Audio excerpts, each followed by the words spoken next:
Hello one, hello all. Welcome to a afternoon edition of the 1001 movies you must see before you die. This is a bit of an amendment. Felix, Raiders 8K, was so nice enough to let me borrow his brand new copy of, I think this is the 2018 edition. I've only sneezed Yes. on it two or three times. Oh, don't So- take it into John with you, CP. Too late. Sorry, Felix. I need a step stool. So anyway, we're gonna catch up because my book is from 2011. We're just gonna go over the movies that are in from 2011 to 2018. Joining me as always is Dino. Dino, say hi. Hello, how are you? Good. How are you? And hey, Luke, what's going on? And we've tried to get him for every single episode we've ever done, basically because we stole his idea. Oops. Luke of Razorwire Reviews, why don't you tell us about this book and what it means to your channel? I do a series where I review some of the films in the book. Thank you. Good night. Yeah, afternoon Bye. edition, aka my fault, because I'm on the the other side of the world. Well, not quite the other side, but far enough away that you guys have to do this a little bit earlier. But yeah, A third of the way. I started doing some videos on the 1001 Movies book in 2013, 6 years ago now, and I actually originally challenged myself to do it before I hit 30. So I got 5 years to do 1001 movies. I think the last video I put up was 250. So Still pretty. I mean, it's one thing to watch the movies. It's another Right. thing to do the reviews and everything that you're doing for them. yeah, well, I call it the Epic Film Challenge 2 because I did another series called the Epic Film Challenge, which is purely watch a film every day for a year. And that series was just like vlog style, pick up a camera. Yeah, I watched this today. This was good. That wasn't, and that's it. Nothing. These videos, I put a bit more time into, doing a review, putting some pictures in, things like that.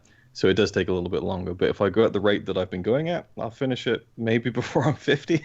Yeah, just stop making new books. Yeah, that's try. the thing that I think about, and it's like, do I, keep going as it updates? But maybe we'll get into that later on, as that's kind of the theme of this one, right? So That's gotta suck if you do one and they take it off the list, because I think it was you that told me they take some off every now and again, right? They'll, yeah, I mean, every year you need to put new ones in to get people to buy the new edition, and so they do that, and then they take a few off. They keep picking off these classics to put in Bridesmaids, etc. So Wolf Gratz in the chat says I'll be dead before Luke makes it. Oh no.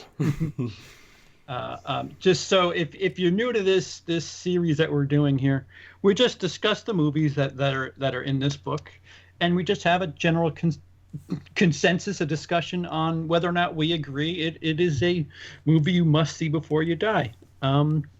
So mine was from 2011, so I got myself a bookmark here, and all right, so the first book from 2011, I don't think we discussed this. Maybe we didn't because it's not in the right genre, but starting with The Artist, the black and white Artist. It's got a ton of awards, Oscars. It says it's from France. Are we both familiar with The Artist? I am. Yeah, I would Luke, assume Luke, you you were. can go first because I do remember seeing this movie, but I need a refresher on this. Probably seen it right when it came out, but yeah. I think I need a refresher on it too, especially Black and white. before I do a review on it. But I mean, no dialogue. There's not much you can do with that, really, is there? So no. So for anyone who doesn't know, I'm a huge fan of silent films, but that was Same here. after seeing The Artist. Mhm. So I don't think I'd even seen a silent film before seeing The Artist. So to me, it was just complete novelty. But I loved it. I thought it was fantastic. And I would say, actually, a film you should probably see. It's just kind of an interesting... Yeah, I think so. It's an interesting throwback, and the story is really, really good. Like, that's one thing. Obviously, the story has to be good. It's not just a gimmick. And I do enjoy the little twist they do at the end there with the line of dialogue. It's kind of a fun little... Because it adds so much to the previous 2 hours of the story when you realize what his voice sounds like. How many silent films would you include in a list of 1,001? I don't know, a fair amount, I would say. you know, I love them, but if I was to if thinking about it, 1001, I'd say at least 50. 100 might be pushing it, you know, Mm, because as much as I love them, I don't think they're representative of the whole, you know, right. kind of history of cinema. But they're a big part of it, and in getting deep into them as I have done, I've realized that they're still some of the best films ever made in that era. Once you give them a chance, which is difficult to do, I've like kind of trained myself into enjoying them in a way. I guess I ask that because the artist is more of a homage of sorts to Oh yeah, that time, isn't it? yeah. And Yeah. yeah. All right. Well, It's I had nice my to hear answer. that. You say about 50 films total from the silent era that you would put on your must list? At least, yeah. Okay. Oh, Okay. do you know you want to talk to somebody about I would silent films? love to hear what those are. That could be a separate stream altogether. But Yeah, I mean, I don't want to bore you all with the no. silent film. It wouldn't score, be but yeah. boring. No, not at all. Yeah. There's there's good If things it's in about color, those. Dino doesn't watch it. Right? No, I'm joking. Okay, but you know, I don't know enough about this film. I even now thinking back on it, I think I've seen bits and pieces, but never watched the full film. Shame on me, but that was a while ago. Who knows what was going on in my life at the time? But so I can't say I'd put it on my list. So I refer to you, which you probably haven't seen it either, huh, CP? No, I've seen it. You have? Okay, there you go. I'm. Must is a very strong word. Well, actually, one thing I should say is that I do want to revisit it before I do a video on it, and my opinion could change because that was like 2011. That's like 8 years ago. Yeah. And now that I have gotten into silent films, I might watch and go, oh, it's kind of just a pale imitation, not quite. I don't know. So I can't fully judge, but from memory, I would say that it's yeah. I could unfairly be giving it the Oscar. You know, every 2 years or so, there comes along an Oscar movie where it's just like, hey, I won an Oscar, and then you just don't care about it, i.e. Crash. I have a funny feeling The Artist is one of those movies, or I'm just mentally making it so. But I probably need to see it again. But and who was the actor in the lead role in that movie? Some French dude. Yeah. Okay. You're gonna make me read a French name already, huh? That's okay. I thought it was kind of a more well-known star. Jean Wrong. Dujardin, Okay. if I got that right. I know the name, but yeah, it's not nothing that I thought. So I have my cheater glasses on. I'm sure we're going to come across a foreign film, and I'm going to hum and haw across. So here's a surprise, nice and early. 2011, Drew Goddard's The Cabin in the Woods, which is a horror. It could be conceived as a comedy as well. Have neither of us seen it? I've seen it. Oh, okay. You haven't? No, I have. Your Okay. face just said, "What's a cabin in the woods?" No, same thing. Saw it at the time. It came out around the same time. I enjoyed it. I thought it was quite fun. I like the concept. Isn't Sigourney Weaver pops up at the end, doesn't she? Yep. So I kind of just marked out for that, just purely for the sake of, like, she could have just like opened the door and just gone, "Hi, I'm Sigourney Weaver," and left, and I'd be like, "Yes, that was awesome." Yay for Sigourney. A+, greatest movie ever. Guys, it's official. Yeah, I can't remember enough of the nuts and bolts of the whole film to really judge, but my instinct would be to say not quite. But you know, you being horror fans, maybe it's a different kind of appeal. Do you know? Have you seen it? Yeah, when it first came out, way before YouTube here. So, how much I remember of it? It was a fun horror movie. Was one of the more rare ones that I enjoyed. It was okay. It was entertaining. But it most certainly probably wouldn't be on my list. Yeah. Yeah. I need to thank Dennis of the Blue Corner. His copy was here a couple weeks back, months back. It's been a while now. And I watched his copy. That was fairly recent. It's neat. It's neat how almost a little too meta. They play on a lot of the tropes, but manage to subvert while doing so. It's a neat movie. I'd need a list of all the horror movies from the 2010s. It might be top 20 from the decade in horror alone, but must is another word I'm struggling to get to. So that's a three-way. Yeah. No must from any of us. Entertaining. Yeah, it was good. I enjoyed it. Oh yeah, absolutely, absolutely.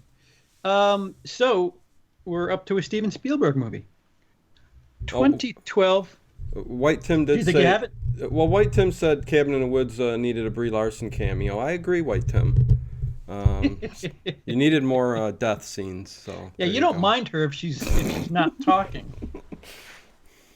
I just got a lot of hate. As I said, you can't have enough death scenes in a movie, so But go ahead, CP.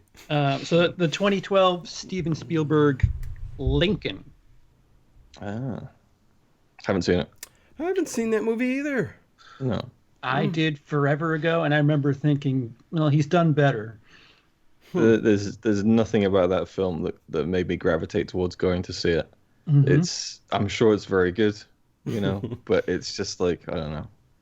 It's not my area of interest anyway. I certainly wouldn't be averse to watching it because it's Spielberg and Daniel Day-Lewis, but I don't have much of a pull to watch it. So. And I would say no. Okay, so I would say no, not must. Well, not evidently, you did not like that movie, huh? You could give me 10 Spielberg movies you must watch before you die. I don't think it cracks the top 10 Spielberg movies for me. But that is just me, of course. Well, it doesn't get mentioned in a whole lot, so that's got to say something too, right. When we're talking about Steven Spielberg. So there's a lot of it seemed like one of those vehicle movies of a big actor playing a historical figure. It's happened a lot with. I mean, he did win the Oscar for it, right? Daniel Day-Lewis. Yeah. Right, so there was that. There was he acted, so he won an Oscar. So that's all you remember from the movie. He showed up on set, so he got the Oscar. Yeah, so there was Gary Oldman for Churchill, which right. Yeah. He was good, not amazing, And then Freddie Mercury, Stephen Hawking, Freddie Mercury played Lincoln. Yeah, much more entertaining film than. Yeah, give me that movie. Okay. John Carl Stanton, Daniel Day-Lewis still thinks he's Lincoln, but go ahead. Yes, that guy. He's got a work ethic about him.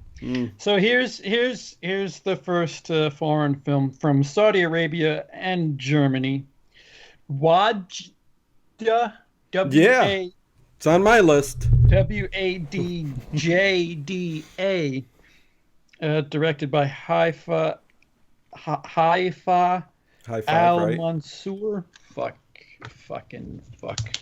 So here, I'll try to show it to you. Okay. Can you tell I haven't seen it? I haven't even heard of it. No. Really? No. All right. Well, that makes me feel slightly better when Luke hasn't heard of it. Of course, Yeah. Wolfgrat says Waja, so he may have seen it. Yeah. Yeah. I haven't seen it. I saw it last week. This is my third time this month I've watched it. My third viewing. All right, so that's a blank. None of us have seen it. Here we go. 2013, Alfonso Cuarón, Gravity. Was that just 2 movies for 2012?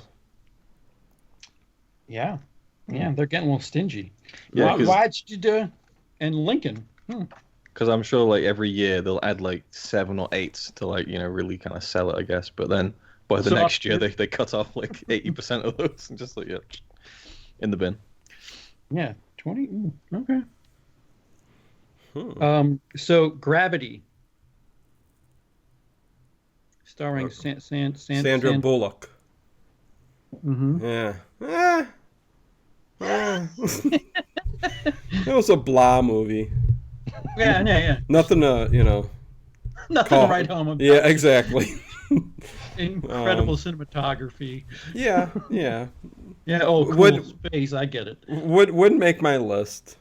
Really? Okay. No. Luke? Yeah, I'd say it's on it. Although it would depend if Interstellar is on that list as well. And if you were to kind of say, right, what space movie from the past few years, and I'd definitely put Interstellar above that. But Gravity was amazing. That cinema experience was, and I don't like 3D at all. Me neither. Never does anything for me. Except vertigo and migraines. Occasionally, I'll see a 3D film and I don't really notice the 3D, which probably isn't a pro, You know, surely they want you to notice the effects and stuff. But at least I could kind of see past it, and it was an amazing cinema experience. I think it's a great film. The scene where things are going at a whack and that whatever. Don't get me wrong, it was beautiful, but you know. I love that it's only like 90 minutes or something, isn't it? I love they didn't like drag it out and make it like 2 hours, 2+ hours. It's just constantly moving. There's constantly a problem to be solved. I thought she was great. I probably would change my opinion now, but at the time I remember thinking like that looked so good. I just think they shot it in space. Like all the visual effects were incredible. Yeah. The sound design too. Yes. Finally, a movie in space that's quiet. Right. Yeah. Just sucks all the sound out. Mm-hmm. Yeah, I love it. So I'd agree with that. White Tim, I don't know if we said this publicly, but Tim nailed it. How dare they drop Bridesmaids? Looks like they did. Oh, Kid on a Bike. That's a shame that they dropped that one. That's a great film. Yeah. I would. I'm gonna say no, but only because Luke, you kind of reminded me of a movie I would much rather sci-fi space from. Interstellar. Yeah, Interstellar. Only a year later, too. All right, so here we go. From Italy/France, The Great Beauty, also known as La Grande Bellezza, by Paolo Sorrentino. Have not seen it. Go ahead, Luke. From memory, I thought it was fantastic. Now I'm thinking about it in the context of that. I'm not so sure. I'd have to see it again. It's a very dense film. It's quite long. There's a lot going on, and it's an art house film. You know, it's one of those kinds of. But there's some really fucking striking moments in that film. But the more I think about it, perhaps the striking moments aren't as good as the whole, maybe. But I'd have to see it again, but almost. But I wouldn't say a definite. Must see. Take it easy, Monty. Sorry. Bye, Monty. I love art house films, so it might be one I might want to check out. They're almost they're almost art house. I don't have a word to. I obviously have not seen it. Luke, did you say must, not must? I'd say it's almost there, but I'd have to see it again. But okay. I just think what sticks out in my mind are the moments, like, The Artist. Haven't seen it since it came out. The Great Beauty. Haven't seen it since it came out. But I can't tell you the story from start to finish. So the whole doesn't land in my memory as much as just certain moments. So I'm not sure. I'd have to see it again. But Okay. Next is La Vida Adele, Chapters 1 et 2, otherwise known as Blue is the Warmest Color, from 2013. Is Debbie does Dallas in the book as well? I didn't realize we were. Yes. That's the one thing I remember from Blue is the Warmest Color. Yeah. Lots of fucking. Oh, let me write this movie down. Yeah, I think there's another one that I think has a Criterion. Yeah. A Criterion, they're a little poonhoundy over there in that Criterion section. Poonhoundian. Nice reference. Yeah, I saw it. Emily.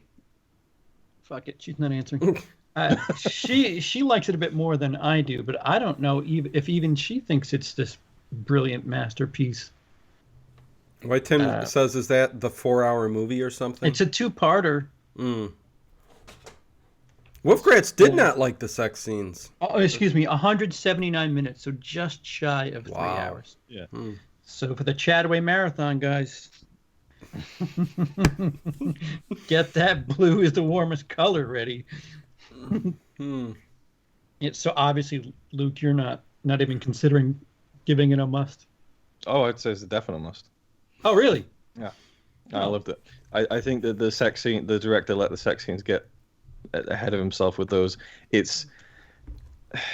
think I remember I was like breaking it down because after I watched the film, I thought that was amazing, but the sex scenes were just way too much. Now look, we're guys. We like certain things. Certain things are going to stimulate and arouse. But I'm thinking, I'm not here to for that, I'm here for a good movie and a good story. Right. But the three like sex scenes, they tell specific parts of the story. The first one is just pure lust, like pure, just ridiculous lust. Sounds the second is more of a loving sex scene. So I see what he was going for, but like one of them goes on for like 7 minutes or something. And it's like the actresses had to wear prosthetic vaginas, and I'm like, when you go in like that, Oh, Jesus. to like, because I mean, you see stuff that's like, oh, hang on a minute, like, is this one of those like European things? They're just doing it for real. And I think even the actresses said they were a little bit uncomfortable with that, and it's just a bit grimy. But the actual film, it's one of the best representations of heartbreak that I've seen. Like young love, falling like really passionately in love, and then having your heart broken and trying to move on from it.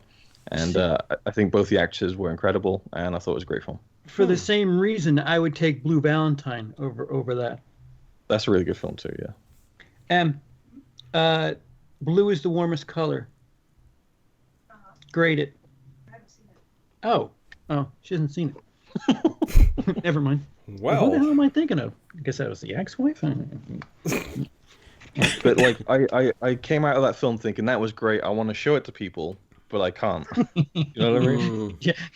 Why did you show me this movie? Jeez. Yeah. So it's just one of those things. But you know, I'm willing to put up with it. But I haven't seen it since. But it left a real impression on me. And going back to not remembering parts of the story, I remember like almost every kind of where it goes up and down throughout those 3 hours. So yeah, it is. I'd say a yes for me. I'll say a soft no, but I guess I'll go back to it, and I guess I'm going to watch it again. But this I remember thinking the sex was unnecessary, but yeah, but a soft no. Yeah, a soft no. We'll see if I get to a hard. Didn't quite do it for you. All right, so still in 2013. Man, 2012 was a weak year apparently. Steve McQueen's 12 Years a Slave. Oh. You know, if you're the Oscars, it's a must nominate. That's for sure, because it checks all the boxes as far as the Oscars are concerned. I don't know about that one. Yeah, there's a lot of movies out there in that same kind of genre, but there's one a year, Dino. There's one of these movies every year. Granted, Right. 12 Years a Slave is a really good movie. It is. I don't know if I would call it must. I mean, I love those kinds of movies, you know, with We all know you do, Dino. oh, CP, come on. Please. No, I'm kidding, guys. I'm kidding. right. I like to give Dino a hard time about his I'm sadomasochistic. right, yeah. It's all for entertainment, people. Anyways, just kidding. I love historical movies like that, and that whole era, you know, Civil War and slavery and stuff like that, just what went on during that period, and for them to put it on the big screen like that, and the emotion you get from what they endured. I mean, I remember this being a great movie, and it still sticks into my head. So I might be on the bandwagon of of being a must. So yeah. Okay. Yeah, I think I'd say yeah too. The thing that tips it for me is that it is a true story. If it was just like a manufactured story, I don't know. Just the fact that it's a pretty incredible true story, I think, and it's very well done. The acting's phenomenal. Certainly not a film I'd watch over and over again or go back to that much, but based on the kind of the historical story that it gets across, because a lot of these things, it's like a really cool true story, and you can tell someone about it, or you can show it to them in a movie that kind of packs that story into a nice emotional 2-hour punch. I think they did a good job of that. So I'll say must, but I'll say it's probably close to the bottom. If we seriously got down and put 1,001 movies, it's probably possible that this would drop out. Wolf Gratz in the chat says, although 12 Years a Slave is very worthy, it is also very well made. To be fair, I'd include it. Mim says, I am bad. I haven't heard of some of these. It's all right. All of us haven't heard of some of these. It's all even me, right? Yeah. Luke was the person we're like, somebody that knows all these movies finally. Hey CP, will this go up as a video after the stream? Yes, this will stay up just as long as Dino doesn't say anything incredibly racist. We'll be fine. Again, I kid. Or I say something now because this movie coming up. It took 11 years, 12 years, excuse me. It's the Richard Linklater 2014 film. Oh, God. Boyhood. We just skip this one. Boyhood. Actually, you know what? They should just make this whole book. You must watch Boyhood. It took 12 years to make. You must watch it. Which, by the way, in my house is 2 copies of this movie, so who the hell am I? It took 12 years to make, but it sat on the shelf for about 11 years and 11 months, so yeah, whatever. I've never seen it, so... Good for you, Dino. Thank you. You could have my spare copy, actually. I'll make sure to FedEx that both. immediately. I like the Criterion. I like seeing the special features and stuff. All right, Luke, go on. Sell us this song here. Well, Tim says it's overrated. It's the whole hype because of how it was filmed. I completely disagree. That's just me. It's another one I haven't seen since the cinema, and like it's one of my favorite films. I don't know why I haven't gone back to it, and maybe you can look into that and interpret that however you wish. What's funny is that movie has made a cameo in our respective marathon videos for like 3 years running now. Not getting watched, just getting used as a prop. Which one? Boyhood? Boyhood, yeah. Wow, okay. I'm sorry. I think that the 12 years gimmick it almost hurts the film because that's all people talk about. They're like, oh yeah, it was done. Yeah, we know. But I think it is more than that. And I like, for me, my favorite part of it is that it is like life. And you can argue that a movie should be a movie. You know, we know what real life is like. You know, why do we want that on the screen? We want something with a bit more dramatic flair. But I like that it's just an ordinary kid who isn't particularly special. And we just visit these snapshots of his life throughout his, young adulthood. And I know you didn't like the, it's like the abusive stepfather thing, right? Or yeah. I think I remember you didn't like how it was portrayed. There should have been a ripple effect from that. I would like to see how that, like, the kid's the same way before that encounter and kind of the same after. I would love to see, like, 4 years of the effects of, having to deal with that as somebody who has had similar situations and they have affected me in some way or another, just to see like, oh, now he's cutting school or, it doesn't have to be a big deal. Just subtly show us how things that are happening in his life influence his growth. Well, I don't want to say I went through the same thing because I didn't, but I went through around that period of my life some pretty heavy things at times, right? And it did affect me, but day to day, it's. But again, you can't really judge because everyone has a different experience, no matter what they go through. Someone could go through the exact same thing with the exact same people, and they would experience it differently because of who they are and their experiences. But for me, I understand what you're saying, and I think that maybe it would have been a good idea. But I kind of think the film's strength is in just its kind of fly-on-the-wall aspect and almost lack of character development. And except the guy who does the yard work, that guy got an arc. I know.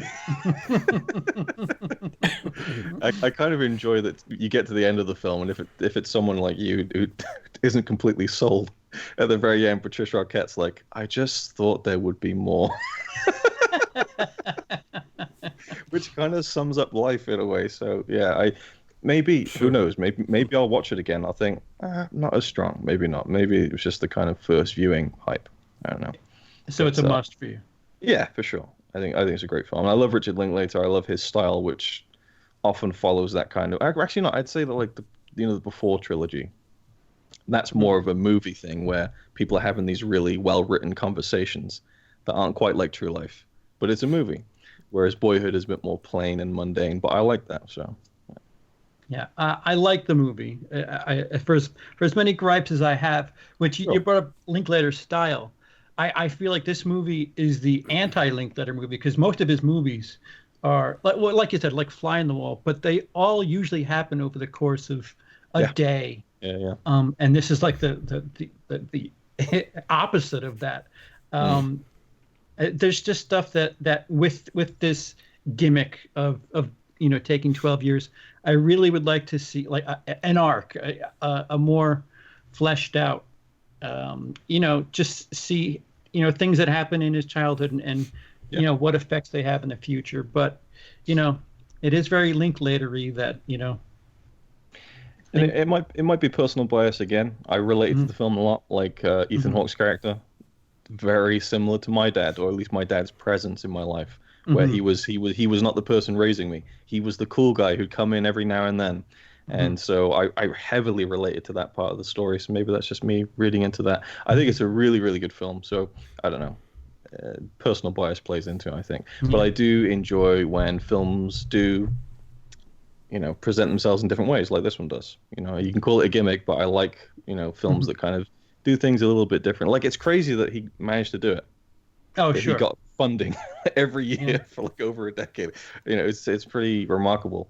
I'd actually say that about most of his career, because he doesn't make hits and yet he still keeps making I love Bernie. Like, that's I haven't seen that. I need to see it's nothing that's particularly special Linklater about it, but I really have a good time at that movie. So it's a hard yes from Luke and a soft no from me. Actually, I wouldn't say a hard must. Oh, okay. I'd say it's a must, but I do recognize that it's not quite as maybe groundbreaking or as incredible. But my personal bias plays into it. Okay. Next, we're already in 2014. Alejandro Iñárritu's Birdman.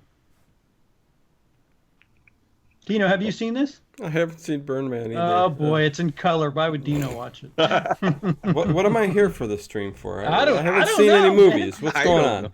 I'll go to 1914. Is that better? No, that's my area of expertise. Yeah, so you guys got to skip me again. I haven't seen this one. All right. Luke, what do you got on Birdman? Well, I feel like I've been talking everyone's head off about Boyhood, so we'll see what you think first. Well, neat. Again, we'll use the word gimmick. The one take nature in which they present the film is quite unique, admirable. I don't know if filmmaking gimmicks aside, if the movie is strong. Actually, you know what? It's a good enough movie. I just don't think I'm gonna put it as must watch, because if this were filmed, normally, without this constant one take type gimmick, I don't think it would be as notable to me. And I guess that says something, that it's more of a gimmick movie to me, much more so than something like Gravity per se, which isn't really totally a gimmick. I love that Michael Keaton's my favorite actor. It's the movie I wanted to see for years, because I think the year before that I did this series where I reviewed every film he'd ever done. And up until that point, his career had really tipped off. He was doing these very small movies. And here's a film that puts him in a big spotlight. It was like an Oscar-nominated film. He gives a great performance. It was kind of everything I wanted. And I loved it. I thought it was great. But I have since seen a film that does the one-take gimmick, but for real. And it kind of hurts it a little bit, because in Birdman, you can kind of tell the camera moves. There's a little bit of motion blur. It's like you can see where they're kind of doing it. But hey, Hitchcock did it as well. Sure. It's a cool gimmick. I think it works well because the whole movie is about theater actors. And you have these big 10-minute one takes. So it kind of, almost feels like a play playing out, and it's set inside. So I really like it. Haven't seen it since the first viewing again, so I'd have to watch it again. I think it's a great film, but right now I don't think I could fully say it's a must. Still kind of on the fence, I guess. So 2 no's. Love the ending though. I think it's a great. And again, I have to see it. But I enjoy it. I just, again, if I only had 1,001 movies to watch over the course of my life, I don't think this is something that I would need to get, done. That's the thing, and I always wrestle with this. It's like, would I pick it for my personal favorites, or is it like I need to judge as like a whole blanket statement? Everyone should. It's really difficult, So I don't know. Yeah, most are agreeing in the chat too. It's good, but wouldn't make their list. So. And, Okay. And hey, Conan. Conan's in the chat. Hey, Conan. Beating people up. Oh, what? Okay. I do feel like when I watch it again, I'd probably change my opinion and say it probably is a must. But it's been many years, so I need to revisit that one. So next is a movie that I did own. I might have lost it in the divorce. It is the Wes Anderson Grand Budapest Hotel, which I have not watched. I had it. I just forgot to watch it before I lost it. Am I the only person who's seen it? I've seen it. I love Wes Anderson. Go on, Dean. You haven't spoken about it. I love the movies he makes. I love what's his name? Silverman? Is that it, the dude's name again? What's the guy's actor? name? Yeah. Son of a bitch. Anyways, that's not his name. No. Okay. Yeah. You know who I'm talking about, though. Yeah, I'll get it. We'll go on and talk, and I'll get you his name. No, I mean, Wes Anderson, especially this movie. I love the way they move about that hotel and the visuals, of course, in most of his movies, and the style, the mood, everything about it I love. I love the storytelling in this movie. Jason Schwartzman, yeah. I tend to enjoy a lot of what he does, so... but yeah, I mean, it's an awesome movie, and I would say I'd put it on my list. Must? Yes. Okay. Yeah. Luke? I'm a huge Wes Anderson fan, one of my favorite directors. Another one I've only seen once, and I remember really liking it. I feel like every time Wes Anderson releases a new film, I go, wow, he went full Wes Anderson with this one. Every film seems to be more Wes Anderson-y than the previous. And this was no different. That kind of storybook quality to some of the visuals and everything, just very strange and unique. Ray Fiennes is so funny, like such a great performance.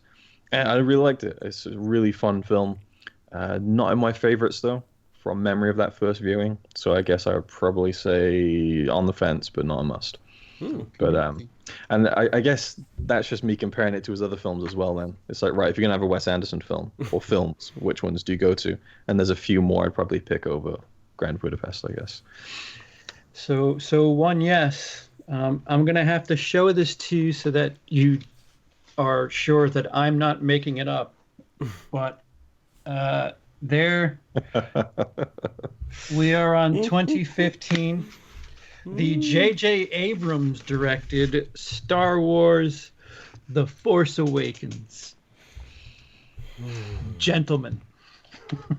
Right, before we even get into this, can you look in your book and see what other ones are in there? Because my book, the 2011 edition, has all three of the original trilogy. Yeah. It still retains them. Okay.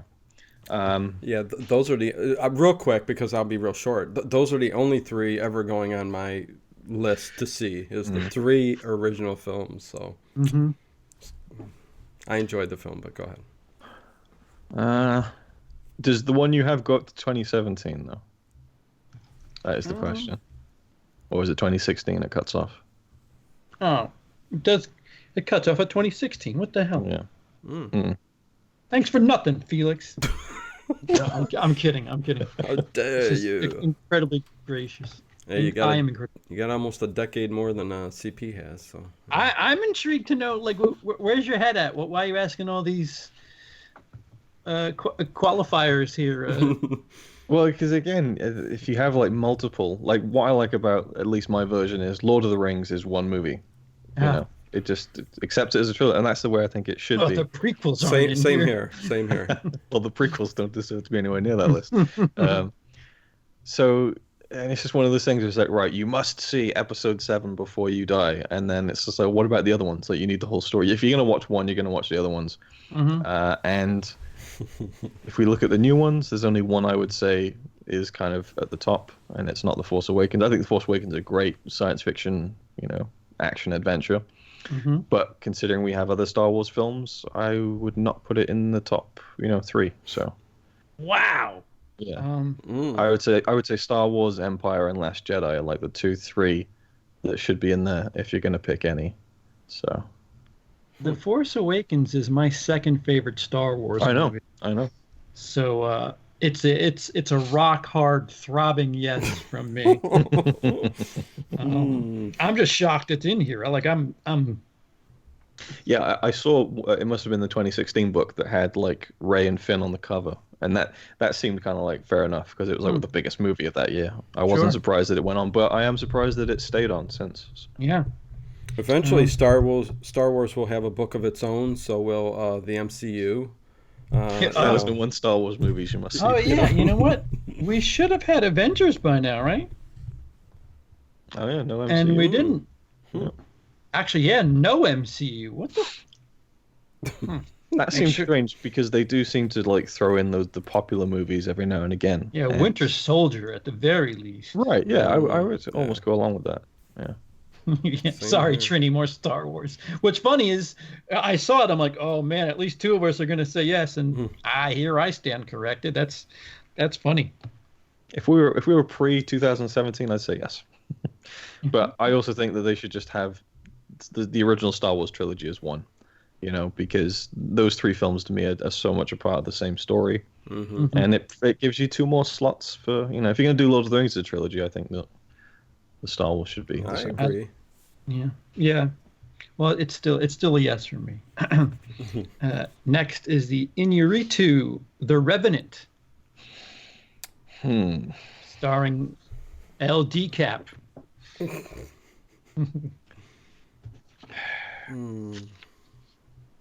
Tricky.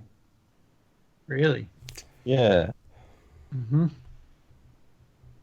I think it's a great film. I'll say yes. Okay. I need to watch it again. I remember being thoroughly impressed and wowed. It's probably not my favorite Iñárritu movie. Certainly not my favorite DiCaprio performance or movie. But another movie. The cinematography's neat. All natural lighting. Again, if we're going on technicalities, a lot of these would be switched for me. But there's enough going on in this movie that I would say must, especially like I said before. If you had to really? Okay. if you had to narrow down these decades into 30 movies or so, I think Revenant would be in it. So I'm gonna say must. I think it was good to look at. Good performances and all that stuff, but I wouldn't put it on my must list. So like Brie Larson, good to look at. There you go. But not a must. No, very enjoyable film. I just felt a real hatred towards that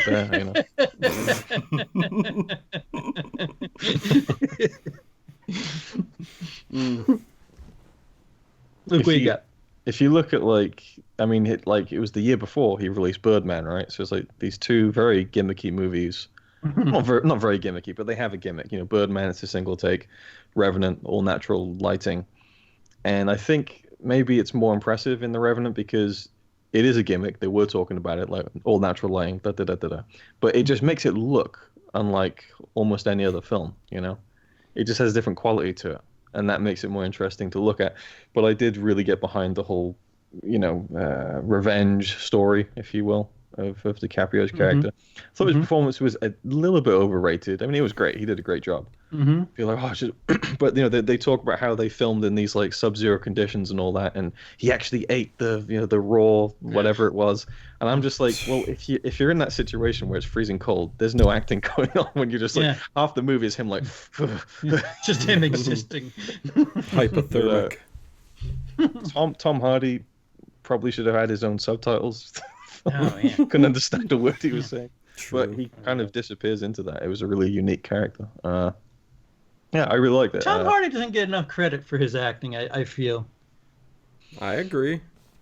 Yeah, I would say so. I went to see The Dark Knight Rises with my dad, and he was like, "Yeah, he was good, but there's no acting involved, is there? Because there's a mask on." And I was like, "Oh, what?" Well, it's like when he does act, he really acts. I mean, doesn't matter who we are.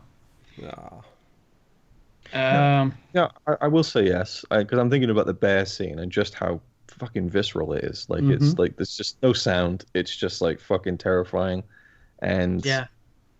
yeah, I don't know. And I really love the final scene with him and Tom Hardy. It felt like something out of a samurai movie. I don't know. It just really, really sticks out in my head. Yeah, again, one I haven't seen since it came out. So, but yeah, and I would say if you're looking at the two Iñárritu films, I would actually pick this one over the Birdman. Even though I would probably enjoy watching Birdman more, if that makes sense. I think Revenant's maybe a better film. So Wolfgrat says, "Us dangerous forest beasties, we got to stick together, man." Yeah. We'll watch what happens with a wolf and a bear. Get to see who wins that one. Anto says, "Better bear scene, Revenant or Annihilation?" Great question. Because that bear scene in Annihilation, that's fucking creepy. It's hard to compare the two, really, isn't it? Yeah, they're apples and potatoes. It's really kind of. Dino, have you seen Annihilation yet? I haven't seen it yet. No. Okay, I'm gonna have to get you a copy. Because it's fucking it's trippy. I know. Trippy. Yeah, you keep saying. I gotta jump on that one. Next is by Laszlo Nemes. Saul Fiat, also known as Son of Saul. Haven't seen it. Nor have I. Nor have I. Oh. Dino, tell us about it. I have no idea. Have not seen it. Oh, October 1944. It's the Breaking Bad prequel sequel, isn't it? I wanted to see it, but it just didn't. It's Auschwitz, a Hungarian member of the Sonderkommando, a group of Jewish prisoners. Okay, I've read enough. It's a movie in World War II about dismal German Jewish relationships. Sounds like a laugher. This Son of Saul. Hey, I enjoy those kind of movies though, but yeah, I haven't seen this one. We know, Dean. Dino gets his popcorn for Schindler's List. He's all fucking. Again, I'm kidding, everybody. I'm just Josh and Dino. Nobody take anything when I'm saying to heart. Next is interesting because I've seen this. Again, gimmick movie. Sean Baker's Tangerine. Oh, that face. I don't know if I would even say you need to see it that year. Oh, shot on an iPhone, huh? Cool. The thing that got me about this is there's a scene where they're getting into a taxi and you can see the reflection of the phone on the little hand tripod, and I'm just like, I mean, it's not a big thing, and all movies have mistakes, but I'm just like, really made me aware of it being filmed. Yeah. I thought it was good. I liked it. I think it came up on Netflix a couple of years ago, and Connie just put it on, and she's like, "What is this?" And she was watching it, and she's like, "It's not great, but I can't stop watching." Can't turn away from it. Right, yeah. right. I was the same way. There's an energy to it that's quite interesting, and I think it's a very good film. I enjoyed it, watched it all, but yeah, not a standout must for sure. Same guy who did Florida Project, right? Yes. I much prefer that. I think that's a much better use of his talents. So, Dino, it's about, were they both, one of them was prostitute, or they were both? I can't remember the actual details of it, but yeah. You know, pre-op transvestites who are running around Los Angeles. I think one of them loses their phone or something. What are they running around to get? Yes, they're going to chase somebody, and you know, it's just a day in the life of some fucked up situation with a couple of transvestite prostitutes, and then they all meet at a donut shop to third act stuff. There you go, and that's the movie, right? And it's all shot on an iPhone. That was the big deal. Yeah, I remember that. Yeah. Good for them. Good for Apple, right? Yeah. Apple needs more help. Yeah, you know what? If we had like a technicality book where it was just like, you know, 1,000 would even be 1,000, 100 movies that technically are interesting, I might put it there, but the movie itself, I think there's a rawness to it which isn't even just from the way it's shot. It's just like a lot of the actors. It's just a very kind of raw, kind of scratchy feel to it, which I thought was actually quite interesting, but not much beyond that, really. So. You know what? This is 2015, so my 2015 list is up. I'm curious to go back and see where I have this movie in that list, because I could just check myself. Next, yeah, we all have no's. No, right? Everybody know. Next is Tom McCarthy's Spotlight with Michael Keaton. Yeah.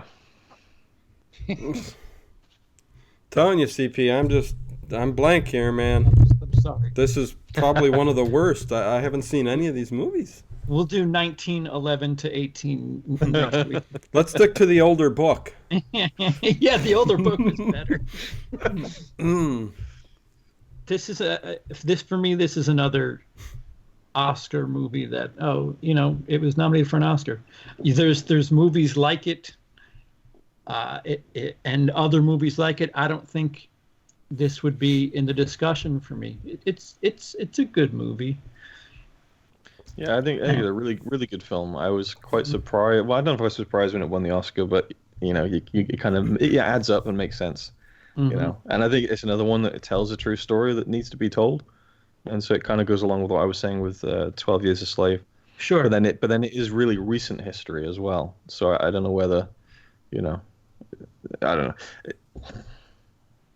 I thought it was really, like, the cast is great. Like, it's a really great cast, really good performances, really, really heavy hitting story.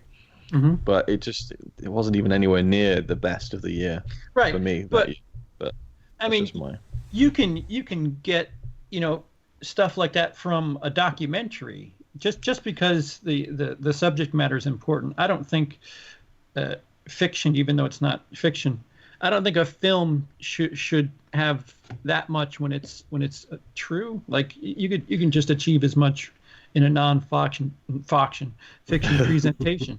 Yeah, because you could do a documentary that interviews the people who were involved, who are around. Whereas with 12 Years a Slave, you can't do that. So making it into a movie is a bit more conducive to getting the story across. Sure.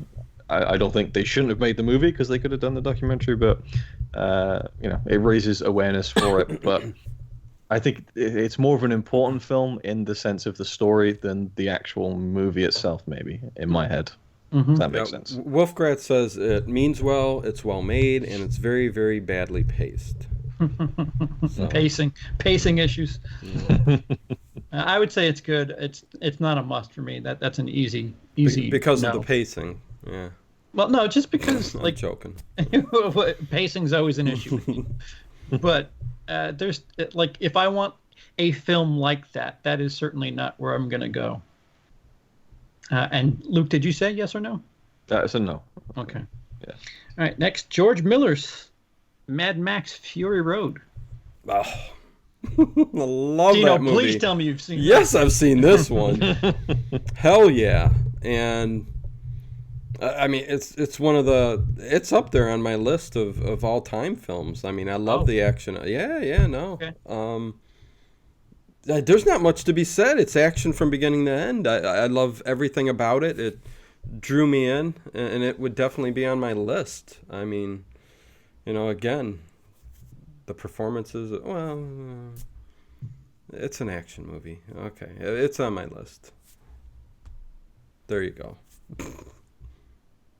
It must have been captivating, whatever you said. Well, did you cut out? I dropped off. Oh, okay. I dropped off. It's on my list. It's on my list.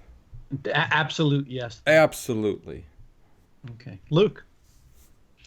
I remember when this came out, the hype was ridiculous. Like, the anticipation is, okay, they're doing a Mad Max sequel, remake, reboot. What are they doing exactly with this? And then it came out, and the kind of I guess it's the whole Rotten Tomatoes thing, 100% or like 97 or something. And then people were seeing it and saying 10 out of 10, best action film ever made. And I'm like, really? And so you go in with that mindset of like, okay, this better be the best fucking thing I've ever seen in my life. And it's just a chase movie. I was utterly bored.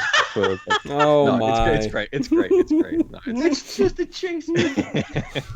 No, I love that about it. I love that it is just so action packed and. How much of it is practical? Obviously, they've done some CGI elements here, but like just the scale in which it was mounted is unbelievable.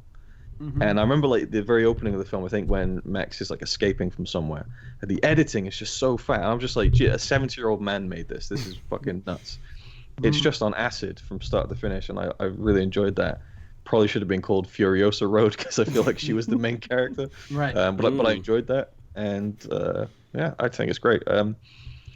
Another one I've only seen once, but from the first experience, I would probably expect to enjoy it even more the next time. So I would say yes as well. Yeah. And it's just a really, there's nothing else like it. You know, obviously there's the previous Mad Max movies, but it's even they're not. You know, there's something way different about Fury Road as opposed to the other stuff. And I hadn't seen any of the other ones, which is really interesting. To go from Fury Road to the original Mad Max is so strange. Yeah. It's like different experience, totally. I was like, whoa, this is very different. But yeah, I haven't seen the other two yet. But yeah. Yeah, Mad Max I would put like in top 10 action movies of this century. Yes, yes. It's a must for me. Yes, yes. Next is Victoria, directed by Sebastian Schipper from Germany. Let's let Luke go on. Well, Luke, because we're both crickets here. That's actually the film I got you for your birthday and then never sent. So he kept it for himself. I saw this when it came out, roughly, maybe like a year after, actually. But you know, it's one of those foreign films where the release schedule is like all over the place. But I saw it fairly recently after it came out. Was blown away by it, and then rewatched it 2 months ago in this year's 24-hour movie marathon. And it was Connie's favorite film of the whole marathon. She was blown away by it. She was just like so involved, so captivated. So the story is about a Spanish girl who is living and working in Berlin. She's at a nightclub. The movie opens, and she meets some guys. They walk around Berlin for a little bit. They have a bit of a night out. She goes to work for the morning. It's like 3 a.m. And then they're like, oh, we need to go do something. Can you help us?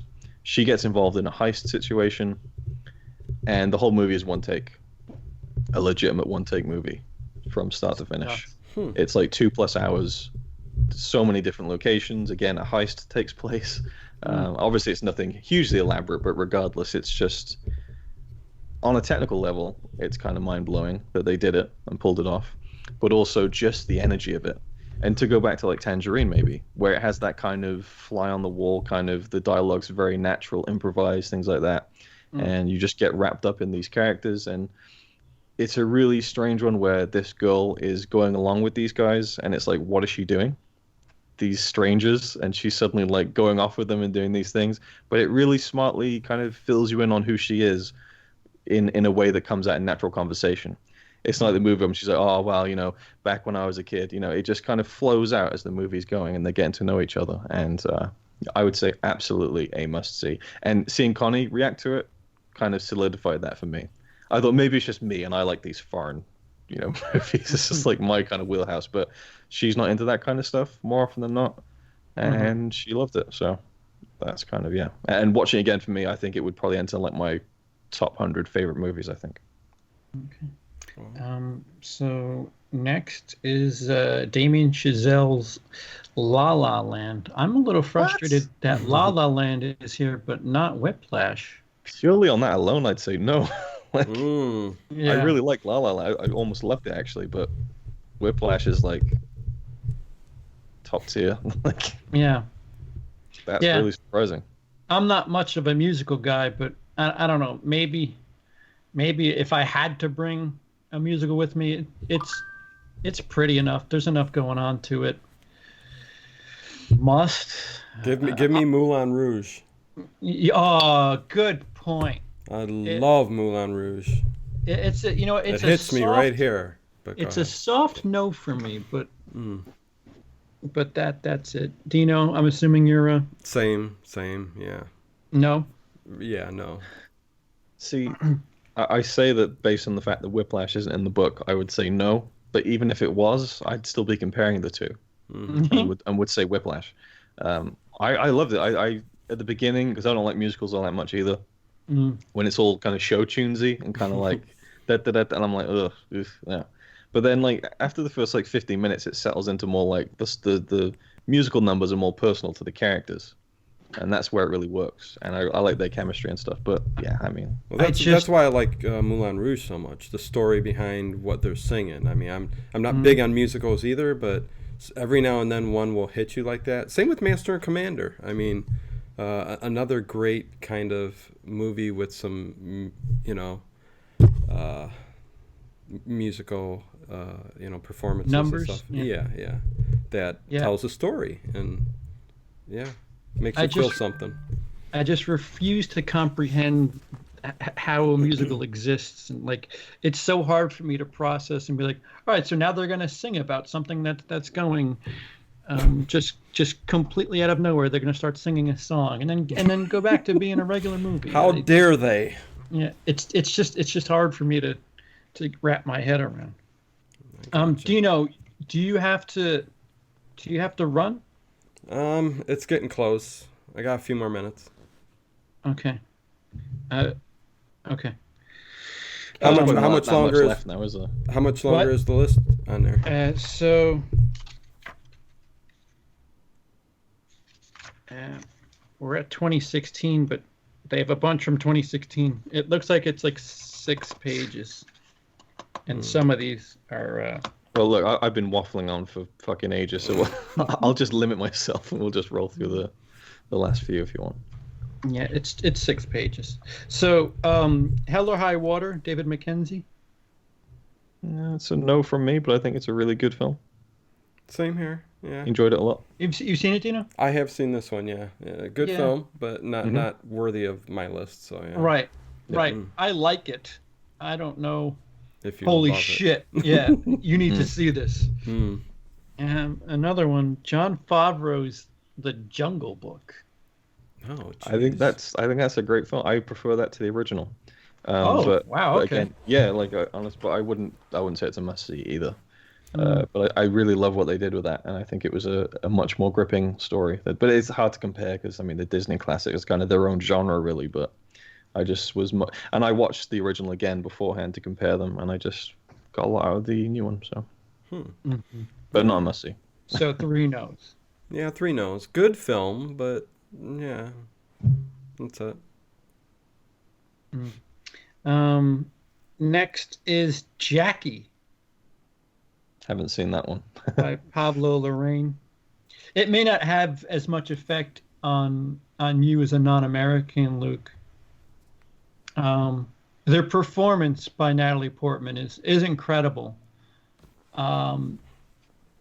It's shot weird. Like I get what they were going for with the weird fish angle shit. Like I get what you're trying to do with the Jacqueline Kennedy Onassis, like her deal and like how the world looks to her, and it's a neat achievement in Natalie Portman getting that accent, that weird way that she speaks, and the what is that?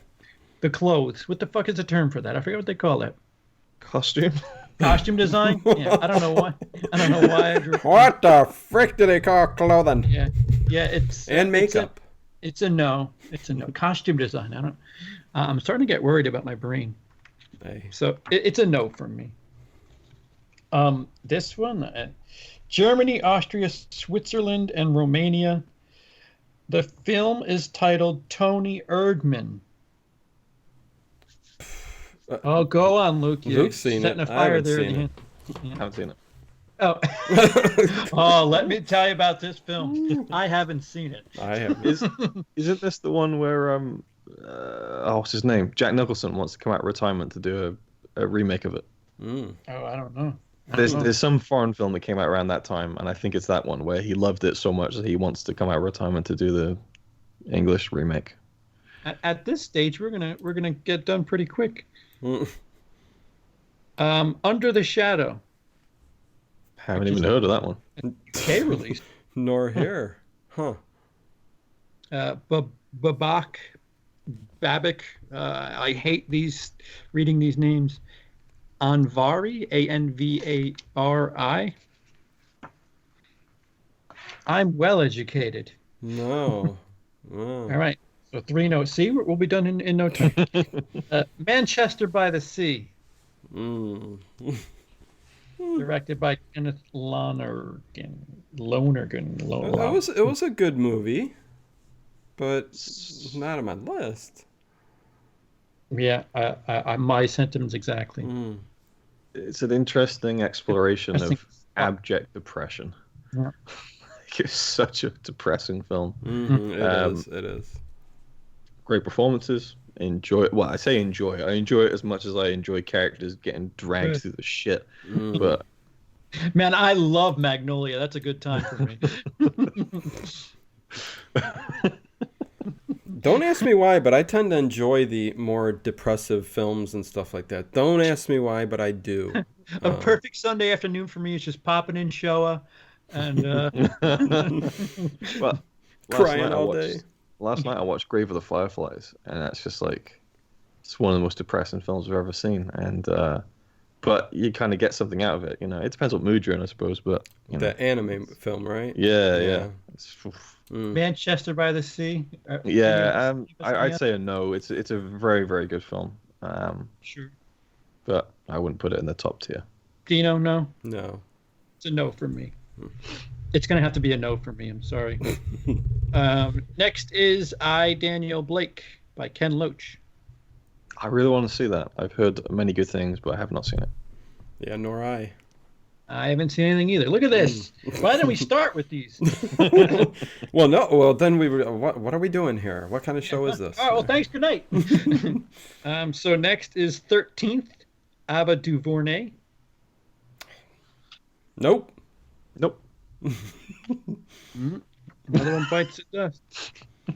We all need the same book, and we need to go through the list and maybe see these movies or Luke's got it. I told Dino beforehand, Luke, we need to set up our own 5 columns, you know, drama, horror, action, adventure, comedy, and I forgot what the 5th one was, sci-fi, and then just all make like our list of 1,000. It would take forever to get the list going, but just be interesting to see what our must-see movies are. But that's an idea for the future.